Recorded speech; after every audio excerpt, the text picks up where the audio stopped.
I wanted that to be a space for other professional creators.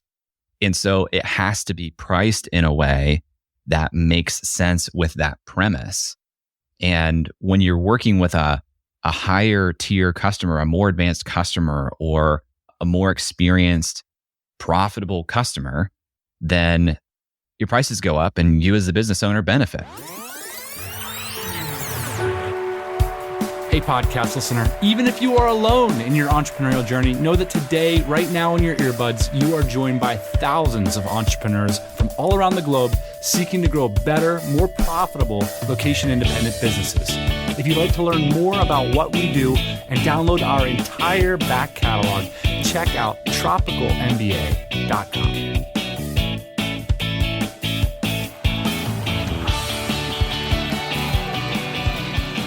All right, we're live. This is the first podcast sans producer, and we've had to respectfully request that the boss man put on his underwear. Dude, there's still rules. There's still rules here. Not wearing underwear, that's the rule. Flying blind. Welcome back to the Tropical MBA podcast, everybody. We've got a lot to cover today. Here's the story of today's episode, boss man. Clouse, today's guest, incredible conversation, came on the show a gazillion years ago when he had just quit his job and got his first ramen money and came on this segment called Consulting Corner. Well, fast forward to this year, I'm on Twitter and I see that Clouse won Creator of the Year, has a 200-person membership paying $2,000 per annum per membership. And of course, he presents accepting the award, saying that it was all due to the Tropical MBA 30-minute Consulting Corner segment. So I figured we got to have this guy on the show. No, I mean, I reached out to Jay via DM to congratulate him. And I said, hey, you got to come back, come on the show and give us the Consulting Corner. So that's what today's episode is going to be about. I remember that episode. Yeah, it was actually super cool because I remember he was like in a transitional period, you know, and he like came on the show and we like talked about his problems. And I don't know, some people, you just kind of know that they're going to like push through it and be successful. And I had that feeling about him, honestly, when he was on the show. You know what? This guy's going to like figure it out. There's other people where you're just like, oof, good luck, man. I don't think you have it. There's some people that got that extra. I even said that to Jay. During COVID, he interviewed me for his amazing pod, and it was the best interview of me ever. So we'll talk about that a little bit. And it's just like, there was no need for it, right? You know what I mean? It wasn't like it was NPR or some shit. It was just Jay and his podcast. He didn't need to put so much effort into it. That really stuck out. And yeah, also had to do some production work this week to today's episode. I found myself not wanting to cut a lot of this interview because I think Jay's just got a lot of incredible things to say. So looking forward to moving on to that. A couple news items at the top here, Ian. Everybody is talking about the $15 million podcast. Who could it be? I woke up to 2 email forwards. It's all over Twitter. Let me just read the setup here. Never seen anything quite like it. A business for sale, award-winning daily entrepreneurial podcast, 11 years established, 145 million plus listens, 3,500 interviews to date. Annual sales, 2.4 million. Annual earnings, hold on to your beanies, everybody, 2.2 million. Wow. Asking price, 15 million. I'm going to take a guess. This is like half public information. This is clearly Entrepreneurs on Fire. People are trying to figure out who it is. And then like there's some people that are just like squarely confident about it. I think the consensus is that it's Entrepreneur on Fire, just based on the number of episodes, essentially. And I think the revenue too. I mean, he's pretty public about team composition, stuff like that. So I'll tell you why I'm confident about it. Because I was there at the beginning. Back in the cat furniture days, we were living in Bali in our thing. JLD, the founder of Entrepreneurs on Fire, was listening to the TMBA, ended up talking to him and stuff. And I remember at that time, podcasting was brand new. And we would come on every Thursday morning and be like, somebody please do this every morning. There's an opportunity for like the professionalization, just a little bit of this for that. We need daily drive time for business podcasting. We can't do it. Smoking cigarettes by the pool. Can't be us. We can't do it. We already got a podcast. We can't do it. Somebody got to make this cat furniture. Okay? Somebody got to make this count for sure. That's what we're doing Monday through Wednesday. We need a guy like JLD, incredible discipline, super hardworking, saw the vision, executed. 10 years later, put a $15 million price tag on it. Kudos to you. Team member of the week out to JLD. I think that's awesome. I think someone might pay him the 15 mil, but even if they don't, putting that price tag on it, putting that incredible ad across the internet, he is getting some eyeballs. This man can market himself. He can market the business. It's going to be an exciting story to follow here. If Entrepreneurs on Fire goes for 15 mil, imagine what we could get for the TMBA podcast, boss man. Season tickets to the Rangers and a couple $100,000. We could get ourselves that beach house down in Galveston. The response on Twitter has been great for me, just watching it. There's so much hate. There's so much hate for the price tag. How could you possibly? And then people are chiming in, what is it worth? 0. How could a show continue on without the host? That's the question. And I actually think all these are great questions. Like, how can a show continue on with the host? Is a podcast a sellable asset? These are all great questions. And looking back 10 or 15 years ago, Dan, selling e-commerce companies and now Amazon companies and like all these things that we didn't consider assets, like now there's an established marketplace for this new asset class. Like it only used to be like tire shops, and they were like trading at a 1x multiple. So the fact that like podcasts are now trading, I think is absolutely true. And it will continue to be something that's traded. And in terms of like continuing on with the host, there's countless examples of like media brands being built. Like Dave Ramsey is one of those examples. There's plenty of shows in Dave Ramsey's empire that aren't led by Dave Ramsey at this point. So is it possible to have a media brand that's like not led by the main personality that started it? Absolutely. Is this brand worth 0? No. Is this brand worth 15? Maybe. I think it will be interesting if somebody pays 15 because they have some kind of strategic advantage, or they feel like they can do the podcast better than JLD could, and they have the energy to do it for the next 10 years. Maybe they'd invest in it. I mean, certainly it's making a lot of cash flow. So I don't know if it's going to bring 15, but I think, like you said, genius marketing stroke, whether it was intentional or not, to put your business out on websitetraders.com, buy, biz, sell, or whatever it is. Good move. And I think JLD is capitalizing on that trend. Looking forward to seeing what happens there. Next piece of news item I wanted to point out. We're going to go from hate on the web to love. Paris has added 50 kilometers. That's about 35 miles of bike lanes added in the past few months alone. I want to tell you a little bit about my experience last summer in Paris, Ian. It is proper school of fish level with bicycles in Paris right now.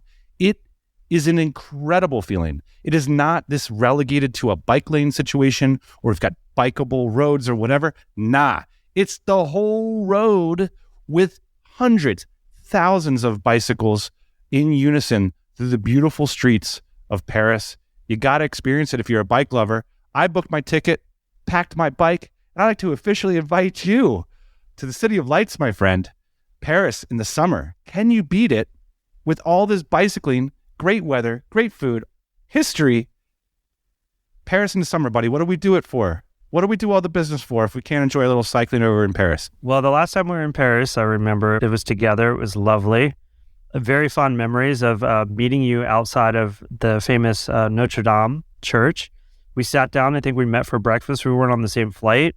It was like 2 croissants and some coffee, and they dropped off the check, and I basically had a mini stroke. It was like 60 euros. And I was like, this is what the rest of the trip is going to look like. But I've since learned a couple things, and so have you. You're going to be staying on the outer ring somewhere. Outer ring. My hot tip, stay on the 19th by the canal. I'll be the guy in the tights on the bike. Hit me up. We got affordable coffee and pastries out there and some post-ride pizzas. It's going to be amazing. But I just want to say, like, there's a lot of this reclamation happening in Europe. It's happening in Barcelona, one of our favorite cities as well, where they are bricking out what were formerly streets. And this is like a kind of a trendy push. We're seeing it a little bit in America, but it's always a theme on the show, like that kind of, what are cities built for? What makes a great city? And I just thought I'd highlight this. It's a really cool moment in Paris right now. One of the most memorable travel experiences of last year for me was actually being on an electronic bike, a Lime bike in Paris on one of those perfect days when it's like 75 degrees. We're cruising. It's the perfect weather. It's the perfect city. And to be able to experience it like that, instead of from a car or walking, it was remarkable. And I think it's a cool thing to experience if you have a little bit extra shake and extra time this summer. Pretty cool place to visit. Couple more updates. Peter Levels tweets this week, only losers go to networking events. The only people you meet at events are people who want something from you and aren't meaningfully engaged in a pursuit of their own. I just want to say at the same time that DCBKK is over 50% sold out. Of course, our annual networking event hosted in Bangkok, Thailand. I want to say two things about this. Number one, if you want to get followers on Twitter, just do whatever you're doing and mix in a little bit of Donald Trump with that. If you Trumpify your brand and you say things that piss people off, you will get conversation and followers. It works. I'm not totally against it because we're talking about it right now. I think Peter Levels has a point. He's essentially saying, we've had whole episodes about this topic. If you're a zero, networking events will not multiply anything for you. In other words, he's saying, do something remarkable, do something interesting, build something, and then you'll meet people based on that accomplishment. Well, certain events like DCBKK, you have to have had an accomplishment to come in the first place, build a successful location-independent business. So I wonder this coming from a person who has a business that creates networking events. What's your take, Bossman? That was the first question that I had, which is basically when I saw that, I don't know if I would call my customers losers. That might not be a very kind or smart or nice thing to do. So do I agree with the principle that you should be doing instead of meeting? Probably first, yes. But after throwing events for over 10 years, I can confidently say that relationships, businesses, and millions of dollars have been forged through networking events. There's no question about it. Ivy League schools, networking events. It's one big old networking event. Yeah. A lot of those people are not known for doing much of anything except for having family, money, and networking through relationships and life and work. So there's an old phrase, it's not what you know, it's who you know. I think that in a lot of ways that still applies. So I think, again, like you said, it's charged. This is what people do on Twitter. I see it every week. I don't think a lot of it's very helpful. Okay, well, this is exactly why we built DCBKK. And by the way, I want to point out, I hung out with a very successful entrepreneur last night who loves networking. He runs a highly technical, highly niche marketplace business. This is not some blowhard salesperson or whatever. This is a person who's built incredible wealth and an incredible product by helping tens of thousands of people across the world, okay? So this is the kind of person you want to meet, in other words. And he goes to events all the time. So I want to tell you two things. Like, number one, there's a need. Like, people want to meet other people who've done amazing things. And number two, that need isn't always being met very well, right? Like the tech meetup down the street with the free pizza. Yeah, that's not necessarily going to be a good time if you've accomplished something incredible. So maybe someone needs to build an event for Peter Levels. Let's move on to the next topic. Quick updates on the business. I'll just say this before we get into the interview, Ian. In the DC community, our Mastermind Rush launches this week. Over 50% of DC members are part of a virtual mastermind. So if you run an established business and you want to be matched up in a mastermind, we do that. Also, for the first time, Boss Man, an initiative that you've been passionate about and you've been running, we are launching a mastermind, a community for 7- and 8-figure founders. Any other comments or news items on that? So DC Black is our new community for 7- and 8-figure founders. That is open now. It will close June 1st. The backbone of that community is a facilitated mastermind, meaning myself or our new facilitator, Claire, Jackie, will be in your mastermind, listening to your biggest problems, solving your biggest problems, figuring out. He had quotations up when he said solving. He had the quotey fingers. Solving. But jokes aside, Dan, this is a long time in the making. For those of you who can't see it because we're not on the video feed right now, Ian's grown his mustache out. He has one of those aprons with the leather straps. He's been handcrafting this thing. Handcrafting this incredible community. That's what I've been doing. Rolling the dough.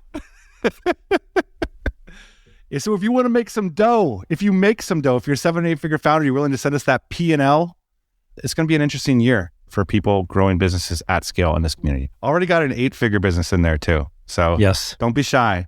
Don't be shy if you're at the high end of the curve, of the success curve. Ian's artisanal mastermind shop will still accept your business. All right, let's get moving on to this interview.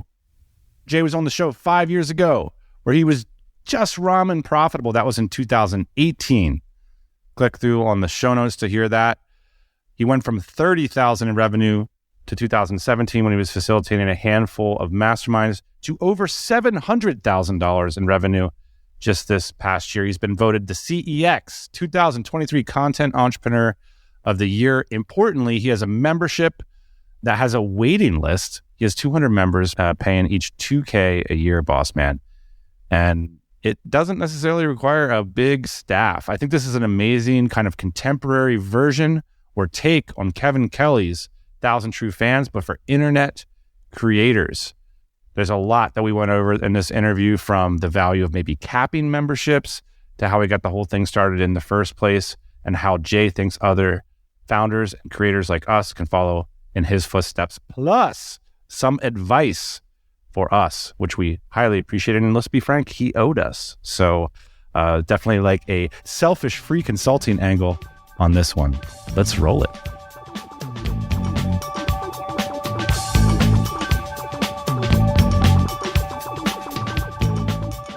I don't know if I told you this. The interview you did with me during COVID for your pod, which you just changed the name of, is probably like my portfolio interview. It would be like the interview I would like send to my kids if I died.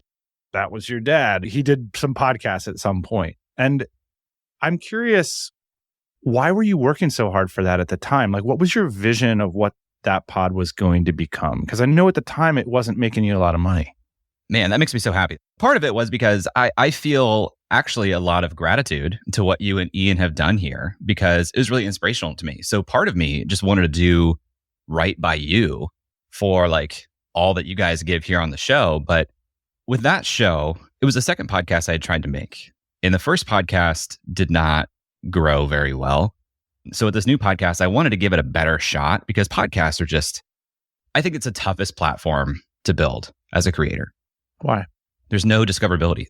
There's no like third party that's incentivized to get people to your show unless you get selected by like the small editorial teams at podcast listening apps. You're really only working with word of mouth or whatever audience you can drive to the show. So it's a great audience relationship builder, but it's just not an audience building thing. And maybe that's more of a function of where we are right now in podcasting. You guys started before like there were listing apps, really. Almost before there were pods. Yes. So maybe things were different when you were getting things started and people were looking for shows. But now no one's sitting around saying, man, I want another podcast to add into my like weekly listening. It's more like, man, that show does sound good. I guess I'll try to find some time to listen to it. I've heard people lately say, and this wasn't common wisdom, in like 2015, it was sort of like podcasting's over. And now I'm hearing like the new crew say, newsletters are great, Twitter's great, but oh my, if you can get people to listen to your podcast, it is the greatest. And I'm like, what? Where's this message been? I had to wait 15 years for this message. I agree with that take, but the big contingency is if you can get people to listen to your podcast. Yeah. So yes, if you can get people to listen to your podcast, like it's an incredible opportunity. It's an incredible business all on its own. It can be massive and crazy, but that's the rub. It's how do you get people to listen to it? So when I was starting the show, that question was on my mind. And I thought, well, if I could be a part of a podcast network, that might give me a better shot. And so I knew one guy that was running a network, and he had talked to me previously, and he basically told me, hey, when we partner with shows, it's best to partner with them from the beginning. The show that you're working on right now, it's already in progress. We can't do anything with it. But if you start another show, reach back out, let me know. And so I really wanted to build something that was impressive to him so that he would take a chance on me and bring me onto the network in the beginning. And the first thing I sent to him, he was, well, this is a show. It's not a good show, but it's a show. What was that concept? It wasn't dissimilar from what I do now, but the intro was more like WTF with Mark Maron, where I knew I wanted to have a relationship with listeners. So I thought, well, maybe I'll just be me and be off the cuff for 5 to 10 minutes, but I'm not Mark Maron and nobody cares. And so first off, he was like, you got to cut that intro down. You should probably script it. By the way, think about some voiceover throughout that you come in and do some narration. That kind of stands out. So he pointed me towards another show called Without Fail by Gimlet that no longer runs, but I liked it a lot. And between Without Fail and TMBA, I kind of took some inspiration for format and just wanted to push it a little bit further because I knew, yes, the first battle was getting people to click play, but then the second part of the battle was getting them to say, I'm going to tell a friend about this. And I needed something about the show to be remarkable. And I thought even the production can be more remarkable than most shows. But I'm also not NPR. So there's a line of what production is good enough and possible to sustain for me as a solo creator. And that's kind of where I landed. It seems like Gimlet was doing this startup pod. And at one point I did the math. I'm like, for each half an hour they put out, there's 150 human hours or 250 human hours. And then I was looking at the TMBA pod and I was like, okay, producer Jane, Dan, Jay showed up for the interview. I'm like, all right, 15 hours or 10 hours. And then it's like your pod came out and you kind of came somewhere in the middle there. And where you were going back and taking the time to do the research and create scene and create a sense of space on the show that these higher level produced shows do. Did you have consciousness that was the basic specific plan? Yeah, kind of. What I really liked about the audio medium is that I could pull in third-party sounds and make it really interesting. I had an audio engineer who helped me with making the audio sound good, but it was me tooling around in GarageBand, doing the layout, making creative decisions and cutting things out and adding things in. I had fun with it. I think that was really key, approaching this podcast a little bit like art, making it kind of an experience. And I was putting a lot of man hours in. Makes sense. I'm wondering, I feel like we need to circle back and kind of get some timelines to contextualize the rest of the conversation. Recently, I saw on your Twitter, you sort of listed out your revenue over the years. Could you just give us a sense for how things unfolded and what those sources of revenue are and what your business is and everything like that? And then we'll go from there. Totally. So I was in startups until 2017 and I quit my job in April of 2017. And I didn't really know what I was going to do, but I had faith that I could figure something out. So that looked like freelancing in the beginning in the form of website development, email marketing. And then I started putting together these mastermind groups. I was basically forming and facilitating mastermind groups from 2017 up through 2019. And February 2018 is when we aired the Consulting Corner episode with you and Ian. So I was basically just finishing up my first year of the mastermind product. So I did that for 3 years, along with some miscellaneous freelancing. 2017 revenue was just under 30K for the year. And then 2018 went up to about 73. Then 2019 actually took a step back to 54. And then 2020 was a really interesting year for a lot of reasons with COVID and everything. That was the first year I broke 6 figures. And that was also the first year that I started working with Pat Flynn and Matt at Smart Passive Income. You had Matt on the show recently, which is a great episode. Started consulting with Matt and Pat in 2020 during the pandemic. So Matt had some experience with the mastermind group that I was facilitating when he was running his business solo. And so once he was folded into SPI and he was running that business in 2020 with the pandemic, they wanted to fast track building their online community. Matt thought, who do I know who does online community really well? Brought me in to consult on it. And basically was can we hire you? And I was like, no, we just have too much going on. I can't fathom winding this stuff down. It just doesn't make sense. And he said, well, what if we acquire your community and the mastermind stuff you're doing, and we just fold that into what we're doing at SPI? And I said, well, can I continue to do my content creator stuff on the side? And he said, absolutely. So that was what happened. They acquired and basically acqui-hired me to come into SPI. And then 2021, I led the community team there. And I remember you announcing that, and I saw that and I was like, oh, that's so badass. That was kind of my first thought is yeah, of course. And it's weird when you quit your job and you don't make a lot of money and you do this stuff to think that acquisition or working with Pat Flynn, or I guess I'm just trying to underline this phenomenon that is still elusive to me, which is that we don't know what's going to happen, but we sort of depend on good things happening. And that's sort of entrepreneurship. And it's sort of this vague cloud of get yourself in the game. And typically it sounds like you had that faith even back in 2016 that you were going to be able to win, essentially. there's a conversation that Lewis Howes had on his podcast with Kyle Cease, but he had this thought on there where he said, when we are thinking about opportunities, our mind can completely understand what we might lose by making a decision. We know like what is at stake in terms of what we can lose, but we have no idea actually what can be gained. Like you literally have no idea what one decision might create, one piece of content that is seen by one person who has a special opportunity that just changes your life forever. But because you have complete information on what you can lose, and we're loss averse as a species, we often just don't take those leaps because all we understand is what we can lose. We literally just can't even fathom what can be gained. One of my favorite content creators is Venkatesh Rao, and he has a great newsletter. If you're not subscribed, it's fantastic. And he has this whole interesting take on AI and how humans evolved our intelligence, which is essentially like a don't die mechanism. You know, this stuff's really deep in us. Like loss aversion is why we're here. And so now we have this idea that, oh, I could like just elbow grease curiosity into a podcast and then acquisition Pat Flynn. That's harder to grok. I talked about this in that episode we did way back in 2018. I was living super cheap. How did you make it? What's it like having friends with jobs? I was living in Columbus, Ohio, which isn't really known as a burgeoning creative hub.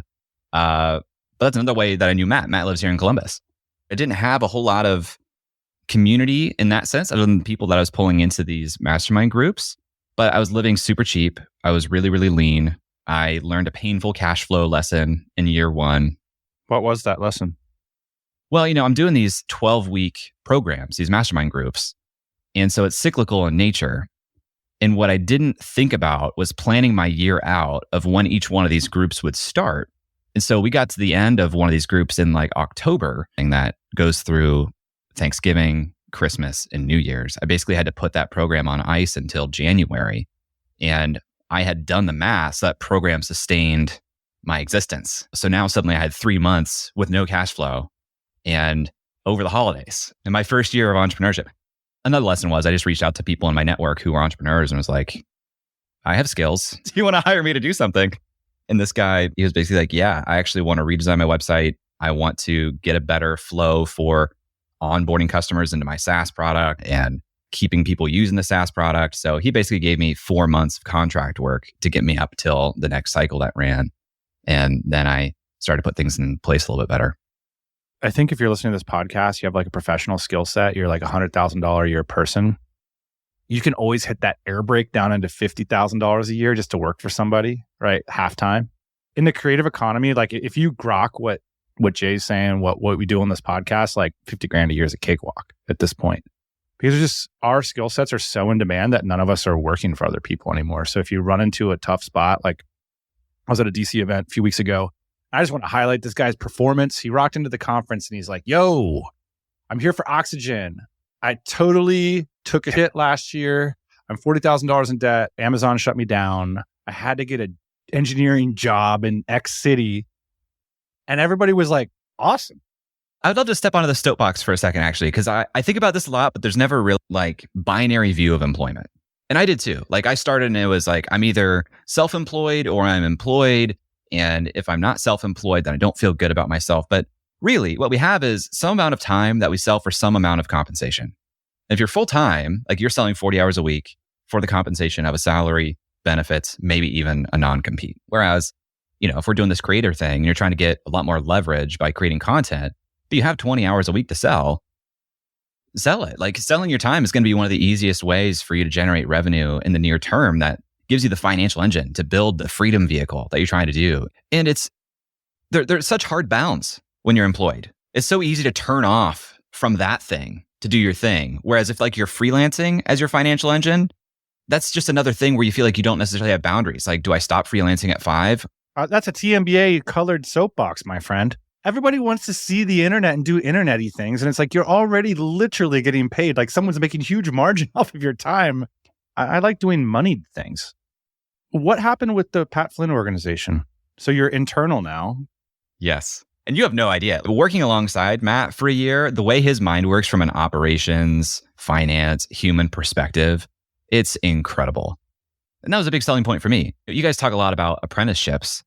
By the time 2020, 2021 rolled around, I realized I wish I just would have done an apprenticeship the first like 2-3 years of my business and learned a lot faster, probably got paid better, built more relationships. And this opportunity walks in my door that's like on delay, exactly what I wish I would have done early on. I came in, we had a team of 4 people on the community team, and I was steering that ship. It was our premium community, SPI Pro, and we did cohort-based courses for a while. So we ran a bunch of those cycles while I was there. We did a virtual event. We moved our student community off of Facebook and into Circle. So it was awesome. It was a really great year. We had a lot of success. We grew a lot. The thing was, it got to be like August, September of 2021. And I just realized, because I took that job, I said no to all consulting and service work outside of that. It was like, I do the SPI gig and then I do content on the side. And it was like, by finally just saying no to service work and focusing my creative time on content, the business grew. And it was growing and growing. And I just realized I can't serve both of these things basically full time. Something's got to give. So I gave Matt and Pat like a 6-month notice. And then we did like 3 months of contract work into 2022. But it was awesome. You work for a brand called Smart Passive Income, and you go to them and say, hey, I'm making some smart passive income over here, and I need to focus on that full time. It was a pretty easy conversation. Hey, this is Dan. Just to remind you, if you love listening to the Tropical MBA podcast, thank you. Thank you for listening. Check out our brand new website. We just put it up. It's over at tropicalmba.com.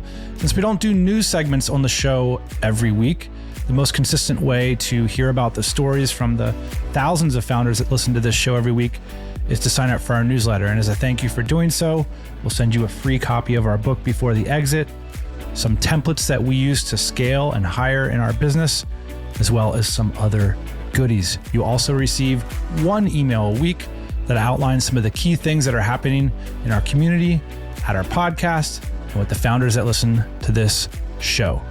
So check out our newsletter on our brand new website over at tropicalmba.com.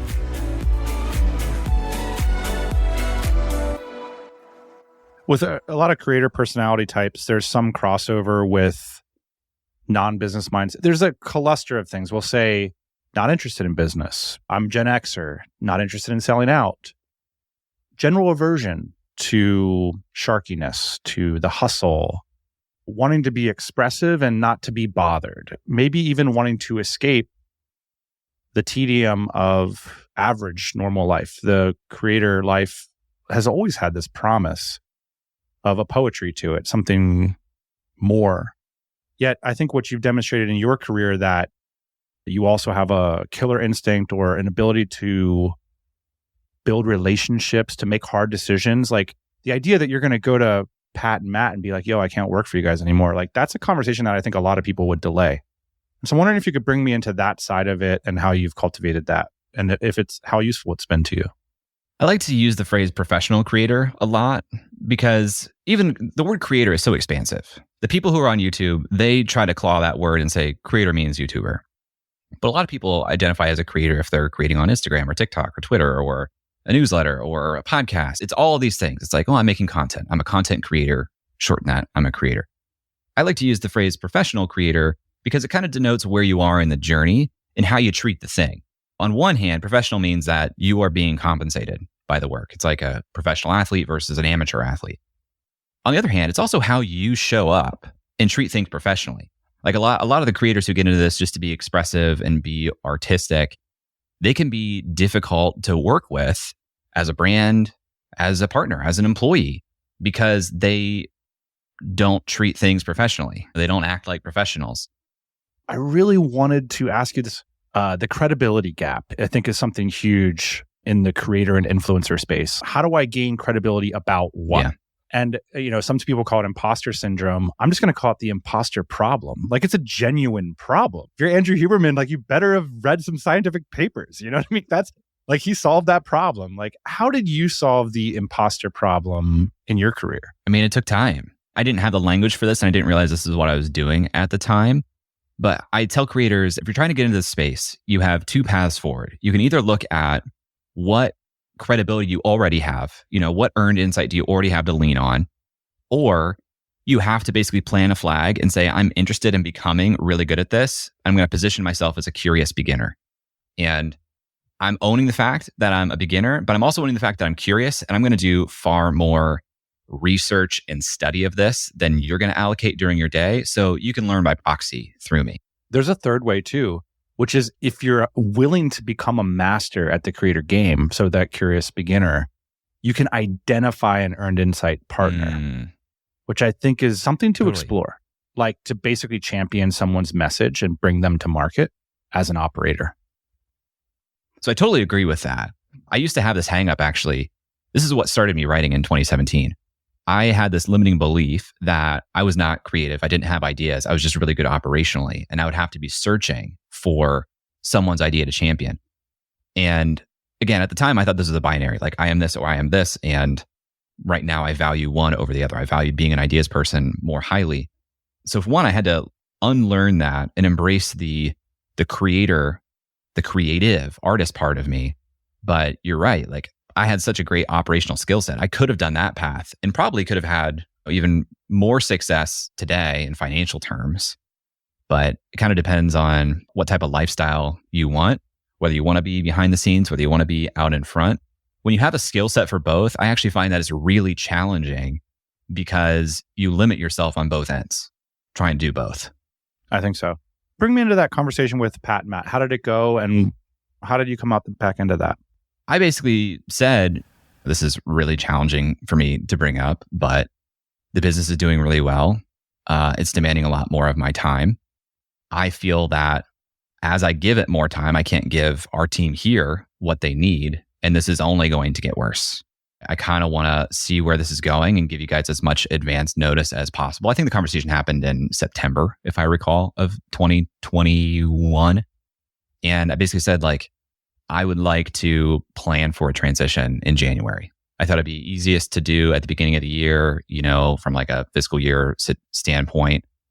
And they were really receptive of that. I did 3 months of basically consulting, advisory again, working with the new community lead, Jill, who took my spot. And she didn't need me, but they thought it would be nice to have me there. And so I did that for a couple months. And that was kind of nice too. You know, it was a year of Uncle Jay. It was a year of not having any financial worries because I had a literal salary plus what I could do as a creator. And then to go back in January and say, okay, well, the salary's gone. Like, you better hawk it again yourself. You haven't been doing any services for the last year. So are you really going to be able to build a fully leveraged business where you don't have to be doing services? Can you do that? And it was challenging. So to have 3 months of ramp down consulting with them also was really nice. How did you do it? This is sort of the breakout. Tell us like the results first. And then I'd like you to sort of highlight some pivotal moments for us. So 2022 was the year going back out onto my own. And in January, I earned just shy of $10,000. And the majority of that was, about a third of that was in digital products. About a third of that was in services. So that was January. And I thought, $10,000, okay. So at the time, what does the enterprise look like back then? I mean, it's creating a newsletter twice a week. It's creating a podcast once a week. I have digital products. I had a course on podcasting. I had courses on freelancing. I built this little like blog and SEO play called Freelancing School, and that was doing pretty well. And I was doing, you know, sponsorship. Actually, that's what the bump was. I got a big sponsorship payment for the podcast in February. And then from there, launched a membership starting in March. And that had a big impact on the rest of my year. For the first few months after that, revenue was between $20,000 and $30,000. And then finished the year averaging about $40,000 to $45,000 per month. And I think back to, you had an episode probably 2017 or 2018 with Ryan Robinson. And yeah, he was talking about how he was earning $40,000 per month from a single blog post. And that was so inspiring to me because I was like, I'm a writer. I can do this. You can do this. I can do this. But then also Marie Poulin, who is a friend of mine, she teaches you how to do Notion on YouTube. Yeah. And she has a course called Notion Mastery. She came on my podcast and was telling me she does about $40,000 per month in revenue. And just having people in my life that I could speak to and see that that was possible, it started just making me think differently. Like, what would that look like? How could I actually get there? What's thinking differently? Like, what's J19 versus J21? Part of it is some level of self-belief and confidence. When you're creating content, you're going out there and you're trying to help people and serve people. and educate people, the way you show up really matters. Like people can feel whether you are confident, and they can also look and say like, are there any results? Is there any evidence to back this up? So the big difference in the last couple of years is that there's just more years of more evidence. And yeah, Jay's a thing now. Jay's a business now. He's an institution. it matters. It matters. And what I'm really proud of is most of the revenue for the last year has been from the membership community. And that's a place where I'm investing a lot of my time. You came on the show and you had this phrase called a self-licking ice cream cone, which makes sense intuitively. But when I try to like actually understand the metaphor, it kind of breaks down. But I understand what you mean. There are a lot of business gurus who build success, talking about how to build success, and it becomes this virtuous cycle. And I participate in that a little bit. Like I can't avoid it. In the world of online business, like you can't avoid participating in that to some degree. But you know, I don't have a course that's like, here's how to earn your first $1,000 or something like that. Is my least favorite part of the business, is being in that like meta upward virtuous cycle thing. But if you're helping people build businesses and you're getting them results, I think you can feel good about it. And for you and for me as community builders, when you build a community space, you build that for an exclusive group of people by design. Because if it's not exclusive, then it's not really a space. You know, it's just the internet. It's the world. And pricing plays an important factor in creating that space. When I was doing the mastermind stuff in 2017, I was charging like $400 a head. And there are people who are running that exact same business for a different customer, charging $10,000 per year. It's not even the product. It's not the delivery. It's the fostering of the space and the attracting of the people that other people want to be around. I've really had to think about that too, because with the lab, the membership community that I run now, I wanted that to be a space for other professional creators. And so it has to be priced in a way that makes sense with that premise. And when you're working with a higher tier customer, a more advanced customer, or a more experienced, profitable customer, then your prices go up and you as the business owner benefit. So if you're trying to do an 8-figure mastermind, like you're not going to do that and charge $20 per month. It doesn't make sense. It's not congruent. And so that's had a big impact on the business too. It's an identity thing too for me. Feeling myself pay that money was unfortunately a hurdle that I had to go through. Like I needed to identify with it. Maybe it's the Gen X in me or whatever, but like when I felt myself writing the 5-figure check and being like, yeah, I'm going to do this because it's going to save me like 2 quarters. So I want to hear about, you became creator of the year. Congratulations. You did close to $700,000 in revenue the last rolling 12. What is this? How did it happen? Just incredible. How big's your team? Team is very small. Most of my team is focused on the YouTube channel, which is very experimental in early days of that still. I have a very part-time operations assistant. I have a nearly full-time video editor. I have a contract audio engineer. And outside of that, it's all just project-based stuff. My sister actually does the illustrations for the podcast. And so I kick her a few bucks for Christmas at times. And we have a thumbnail designer, but mostly it's still just me. And you're right. You get to a point where your currency is time, and you'd rather write the check if you know it's going to save you time. Someone described like the business journey as 3 phases of, in the beginning, you trade your time for money, and then you trade your money for time, and then you trade your money for money. Like as you grow. That's brilliant. I love that. Yeah, it's so smart. So you get to a point. It's so spot on. Yeah. You're in the money for time phase, and you just want to do things that way. So I've started hiring more. I wish I would have hired earlier, to be honest, but hiring is a tough skill to learn. This is something that I actually see an opportunity to teach other people in the creator space as they grow, is like knowing how to 100%. hire, how to manage people, how to train people, how to get out of your own way. That's what I struggle with, is just getting out of my own way. But yeah, man, recognition is nice, but it also doesn't pay the bills. I do really try to pass along like relevant, actual insight. You know, like I'm not trying to pass along the same advice that was working 2 years ago, because it just doesn't work.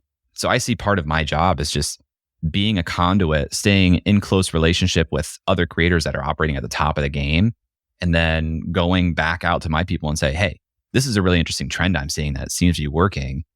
And people appreciate that because that gets results. It feels like it's not just for Jay. I think that to me is like a clear 2 silos you can put creators into. And yeah, I think that's a big thing. Especially if like you have a community or not. You can't have a sustainable community of people if it's just for you. Like you're going to have a revolving door. It's going to be a bad time. It's just not going to be the same. Tell me about your business model. I'd love for you to like break down how the operation works and people flow into Creators Lab. Tell me about the pricing and what they get and like how they find you and how the internals lead to the externals.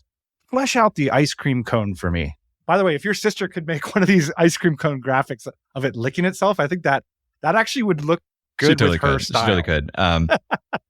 So I was surprised because, I come from the world of email is everything. And that's what I really tried to do for the first 3 years. And I would say that half of the community came from email. It's probably like 40% of people came from email, 50% of people came from Twitter, and 10% of people came from the podcast. Podcast is difficult to attribute, but that's kind of the way I see it. I think it could be higher on the podcast side if I was better about putting promotions into episodes or making little ad units to promote the thing, because I really haven't done that very well. But a membership is a social product by nature. So when I'm talking about it on Twitter and then actual members in the lab engage with that tweet and people see the caliber of people who are involved, they think, oh my gosh, I want to be in there with those people. It's a function of years of building really cool, interesting relationships with interesting people so that those people were like, yeah, this would be a great way for me to foster a relationship with Jay and learn from him and share with him in a private closed door area. Typically, there's like a that's it moment. Like for me with the DC, it was seeing Simon Black's private membership on Ning. At the time, like Derek Sivers was in there talking about passport stuff. And I was like, that's it. That's it. Was it seeing Pat and Matt's stuff that you were like, that for creators? Or a little bit, but on the back end of the mastermind, I had a Slack community of 100 plus people. So like I knew exactly what I was getting into and actually spent like 3 months designing what the membership would look like because I also knew how easy it would be to make it too big and burn out and have like a bad relationship with thing over time. So one of the interesting things I did with the lab was I put a cap of the total number of members at 200 people. And that was a really interesting thing that other people hadn't seen. I noticed that people liked. They're like, I would love that. Because a lot of people have experience going into a place and it's great. And because it's great, more people join. And then slowly over time, it might not be as great. The experience at least changes. And I kind of just wanted to have the same intimate experience of closeness for the life of the project. So there was some of that. What I really try to do more and more of, and I think this is what makes the community and will make the community even more valuable over time. We've got 200 professional creators in there who are all running like pretty data-driven operations, or at least a lot of them are. And what I try to do is encourage people to like really structure their own tests and then share them in the community to say like, hey, Twitter reach is down this week. So here's what I'm doing to try a different content format. And here are the results that I saw. Or, hey, I'm launching this digital product and here's the literal email sequence I sent. Here's how I architected it. Here's what happened each step of the way. That's the kind of like knowledge share that I'm trying to put in there because you'll just learn so much faster. Like you just grasp so many new ideas. That's different. That's it. All right, just buzzing in here to say, of course, Jay was on Consulting Corner in 2018. I don't know if we've ever ginned up Consulting Corners since then. That was a one-off segment. That's what we do. It's a really great segment. Let's just do it one time. Contributed to amazing success story. I wanted to get Jay's perspective because he's been professionalizing his Twitter approach. And Ian, for me, like Twitter has been my equivalent of like sharing my cat photos on Facebook. Like it's my personal thing.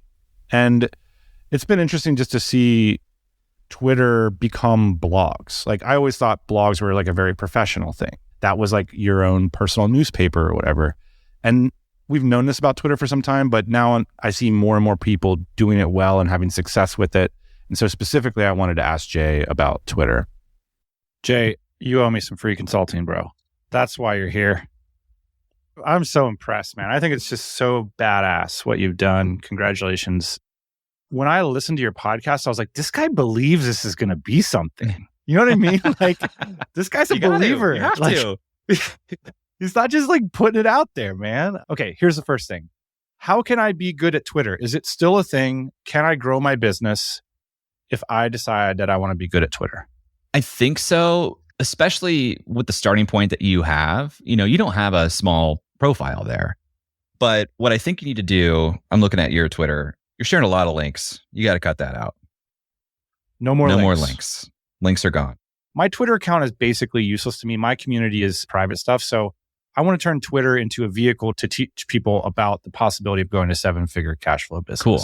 Then I think you could still do well with threads. Even if you have an episode of the podcast where you talk about it or a blog post talking about it, you should write it to be more native to Twitter. And then once it's posted, wait for it to get a little bit of traction. And then you can append a link to the episode or the thing afterwards. Like, let it start moving. I see what you mean. So Twitter just doesn't want to see you sending traffic off the platform. You'll get conflicting replies depending on who you ask, because Twitter themselves will say, no, we don't throttle links. It's just user preference. People don't want to click a link and go off of platform when they're on Twitter to be on Twitter. There's probably some truth to that, but I've just seen undeniable evidence that you don't get the same reach when you start with a link in the tweet for whatever reason. How do you get people to want to follow you on Twitter? I mean, people don't seem to want to follow me, Jay. I do think that is where threads still work as well, because basically people need to have repeat exposure to any idea before they're like, yeah, I believe in this. I want more of this. And if you would just put out a tweet and it goes well and it gets in people's feeds, they're going to have one experience with Dan Andrews and they're going to be like, huh, that was pretty good. Now, if you do that again and they keep seeing tweets from you, they're more likely to follow you, right? But if you just tweet a thread, it's like that, but in a concentrated period of time. You know, they're getting a lot of information from you. They're getting a real audition as to how you think. And that's really interesting. And that's all from the publishing yourself standpoint. But there are probably already other accounts, other friends that you have that have larger accounts on here that are starting similar conversations where you can go and, you know, just be thoughtful in the replies and basically audition for people there. What people who are getting started on Twitter don't really grok is if you're publishing on your own account, and you have a few hundred, maybe even a few thousand followers, your tweets are not going to get as much reach as a reply on somebody that has 100,000 followers. You know, like just more people are looking at that already. So participating in those existing conversations is a time-consuming but productive way to go that I encourage people. Now, I will give you one little scoop here. That's something that I'm playing with, and I'm seeing a couple people do really successfully, but hasn't really picked up yet. But I think this is where things are headed. I'm seeing that actual video clips are doing better on Twitter than they used to. And it's not vertical stuff. It could be vertical, but what I've had a lot of success with is using horizontal clips of interesting things. And it'd be great if those all came from like my video podcast, but sometimes I'll be watching a YouTube video and in that video, someone says there's something really interesting. So I'll clip that out and share it and I'll contextualize it and say, this is why I clipped this. This is why I shared it. That video itself is inherently shareable. It's not me saying, hey, I'm over here being a public loudmouth. Take me seriously. It's saying I'm a tastemaker and I saw this and let me contextualize why I think this can be impactful to you too. Those are doing really well from an engagement perspective. Like just pulling something off of YouTube? Yeah. Wow. That's scoopy. I like that. Yeah. And I mean, this is probably like a little bit of a gray area in terms of like copyright and stuff. So good practice is always like attributing where this clip came from and tagging those people. Typically, those people are like, hell yeah, thanks for sharing my work. But yeah, so it needs to be uploaded natively though. I got it. So you can't just post the YouTube clip. Now, I haven't seen that return on followers as well as threads do, but the reach can be pretty insane. How big of an opportunity is Twitter right now? Is it over? And if I were to do that, you know I can use AI tools and hire somebody, but how much time should I spend on that? Because I think that's concerned us. I've had so much mental trash about Twitter. Like I've loved the service mostly. I enjoy consuming content on it. I'm sad that it kind of ate blogs because I loved blogs. And I've never really like taken my blogger life onto Twitter. And I feel like I'm just trying to triangulate what it could mean for me and the brand in the future. I think it's still an opportunity. I don't know how big that window is, but the reason I do like Twitter, besides the upside potential, I feel like the downside is really capped, because if you spend time making a thread and it doesn't go well, first of all, you should just base that thread on something you've already created, so you're not like ideating something new. But if you make a thread, whether it does well or not, that can be repurposed for LinkedIn, that can be repurposed graphically for Instagram. It's a good way of like vetting new ideas that might become the inspiration for a new podcast episode. But what I find about Twitter is just unmatched is the access to people that you and I look up to that we'd love to meet. Like, they often have their direct messages open. And by having a platform of, 20,000 followers here, people are going to read your message and most likely respond. So the access is so quick. It's so interesting. I just think that there's big upside when you do it well and not a lot of downside to even the time that you put into doing it well. You guys talk a lot about arbitrage here. I still think that there is a little bit of LinkedIn attention arbitrage right now. I don't know if that's where your people are or not, but I think our people are so allergic to LinkedIn. Yeah. But man, so many people make so much money on LinkedIn. It's tempting. Jay, if someone's listening to this right now, go on the LinkedIn thing. I interrupted you. Well, it's interesting. I see LinkedIn convert really well for me to email subscribers, actually a higher degree than Twitter when I'm doing it well. But I haven't seen that flip into customers yet. And I think it's because the LinkedIn audience is still a little bit more old school. And for me, like, they look at like this hip content creator thing, and that it might feel still a little bit at a distance. I also don't have like a great... You're like Mitchell at yahoo.com just signed up. Yeah. I don't know. I think we'll move more and more there. I also don't have a great pipeline to like a self-paced product from anywhere. Most of my success has come from the lab, which is a high price product that now is at capacity. So I don't even like have something to sell to these people for the most part. But I think there's still an opportunity there. We're done with our hour. I want to ask you the hardest TMBA question of all time. Jay, there's a lot of people that are listening to the show. 20% of our audience does not yet have a business. I'm curious if you could speak to them a little bit. Folks who are listening to this show to have the courage or the insight to wonder how to take the leap. How might they do it in 2023? I would start a creative practice. Like, I think a big reason where I got where I was because I had a non-negotiable deadline for myself to write a newsletter every Sunday. And that took care of a lot of questions. It wasn't like, should I make something? It wasn't, what should I make? It wasn't, when should I publish it? It was, I'm writing a newsletter, I'm publishing it every Sunday. So that gave me a lot of constraints just in that practice of choosing a schedule and choosing a medium. So I think everybody should do that. And then I think you should be aspirational and say, 5 years from now, what do I want to have accomplished? If you want to do kind of like a more traditional business, or if you want to do the content creator route, then I think the question is, how do I want to be regarded? What do I want to be the trusted source of information for? Because again, then your options are, do I have earned insight in that already? Do I lean on this thing I've already done? I've already done this for 5 years and that makes me great here. But on a long enough time period, you can actually be really aspirational and say, I actually just want to be the best person for this subject. And I'm going to start that study right now, because after 5 years, I'll have put more time into it than just about everybody on the planet. There's this creator, Dan Runcie. He has a blog called Trapital. It's at the intersection of business and hip hop. And before Dan got into that, he was not in music. He was a management consultant that just loved hip hop. But he spent years like really studying the hip hop industry. And now he has unique access, unique information, a lot of time spent into it, made him the guy for business and hip hop. I think the opportunity is available to anybody. If you're willing to like be honest with yourself with, what am I interested in? And if I don't have experience in it, it's going to be a painful 6 years in my case. But after 6 years, like, you've got more experience than just about anyone else out there. 100%. Jay Clouse, thanks for coming back on the TMBA podcast. Congratulations on your success and recognition. You deserve it.